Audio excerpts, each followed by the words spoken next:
अस्सलाम वालेकुम जी, मेरा नाम है मोहम्मद शुएब मिनास और इस वक्त मैं मौजा सर जो यूसी चौक गांजल इशा का एक गांव है वहाँ पे मौजूद हूँ और यहाँ पे एक सीमेंट फैक्ट्री लगाने की तैयारियाँ अरूज पर हैं। तो उसी सिलसिले में मौजा सर के जो लोग हैं वो मेरे पास मौजूद हैं और उनके व्यूज़ लेते हैं क्या सीमेंट फैक्ट्री लगनी चाहिए या नहीं लगनी चाहिए। अस्सलाम वालेकुम जी। वालेकुम सलाम जी। आप में से जो बंदा व्यूज़ देना चाहता है वो आगे मेरे पास आ जाए।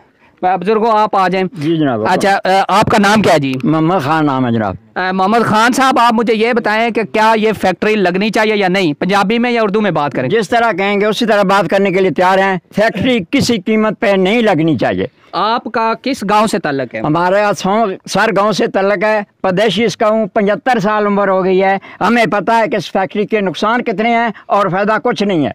अच्छा, मुझे ये बताएं कि फैक्ट्री वाले कहते हैं कि नौकरियां जो हैं वो हम देंगे। ये सब्ज बाग हैं, दिखाए जाते हैं। कोई एक बशर आज तक बता दें किसी ने नौकरी दी हो किसी को? और सिडांडी से पूछें जाकर। आप ये भी कहा जाता है कि वो स्कूल भी बनाएंगे, हॉस्पिटल भी बनाएंगे। ये सार गाँव है, यहाँ से तकरीबन 9 से 11 किलोमीटर चौड़ा है। ये 3-4 किलोमीटर खानपुर है। हर किस्म की फैसिलिटी है। उधर धुएं में जाकर या आग में जाकर पढ़ेंगे बच्चे, खाक पढ़ेंगे, ये सब झूठ है। अच्छा बुजुर्गों, यहाँ से ना अगर फैक्ट्री का जो एरिया बताया जा रहा है वो ये आपका पहाड़ है, उसके बिल्कुल पीछे, और यहाँ से 1 से 1.5 किलोमीटर नहीं बनता डायरेक्ट अगर देखा जाए तो। अगर फैक्ट्री लगती है तो सबसे ज़्यादा फ़ायदा तो आपको है। यहाँ पे मतलब वो कहते हैं पानी भी देंगे, हर चीज़ देंगे। तो आप क्या समझते हैं कि ये चीज़ें हमें नहीं लेनी चाहिए? हमारे इलाके में जो पानी है वो 120 फुट के सीर चलते हैं। स्टोर पानी नहीं है, सीर चलते हैं। अगर वहाँ पे 400 का बोर लग जाएगा तो ये सीर सारे के सारे उसमें चले जाएंगे। हमारा पानी भी जो है वो ख़त्म हो जाएगा। ये नीचे कहते हैं जी हम इधर से तकिया शाह मुराद से पानी देंगे।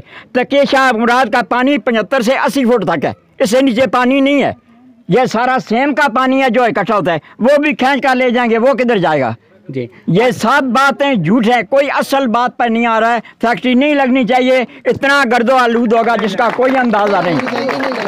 अच्छा, यहाँ पे कोई बंदा है जो फैक्ट्री लगने के हक में हो? पूरा ये अभी हम दोस्तों ये जुम्मे की नमाज हुई है और पूरा गांव यहाँ पे इकट्ठा है। आप मुझे ये बताएं, यहाँ पे कोई बंदा है जो कहे कि फैक्ट्री लगनी चाहिए? हाथ खड़ा करे, मेरे पास आ जाए, मुझे अपने व्यूज दे के फैक्ट्री लगनी चाहिए। है कोई बंदा जी? एक बंदा भी नहीं है पूरे गाँव में। तो ये फिर फैक्ट्री वाले क्यों आपके पीछे पड़ गया? आप कोई और बंदा व्यूज देना चाहते हैं? बुजुर्गों आप आ जाएं, कोई बंदा और व्यूज आप आ जाए। आपका नाम क्या है जी? जी गुलस्तर खान। गुलस्तर खान साहब, तुसी मैंने ये दसो भाई तुसी केड़े गिरां तो तुहाड़ा तलक है? सार गिरां। सर गिरां तुहाड़ा? जी। अच्छा, मैंने ये दसो भाई तुसी क्या आखदे हो कि फैक्ट्री दे लगने नाल क्या फायदे या नुकसानात हैं? नुकसान होने, फायदे को नहीं। फायदे कोई नहीं। तुसी ऐसे हक चो के फैक्ट्री ना लगे? नहीं लगनी चाहिए जी। तो दोस्तों ये एक गांव मौजा सर जो चौक गांजल इशा की यूनियन काउंसिल में जहाँ फैक्ट्री लगने की तैयारियां हो रही थी, यहाँ पे मैं मौजूद हूँ और पूरा गांव मेरे पीछे जो है वो यहाँ पे मौजूद। और अपने व्यूज में आपने देखा कि पूरे गाँव ने इस फैक्ट्री को रिजेक्ट कर दिया, यानी कि ये अभी जो लोग हैं ये सीमेंट फैक्ट्री नामंजूर के जो नारे लगा रहे हैं।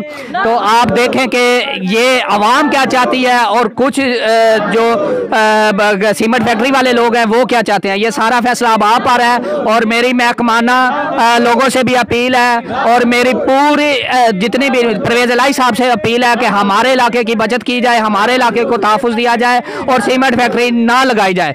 अल्लाह हाफिज़ जी।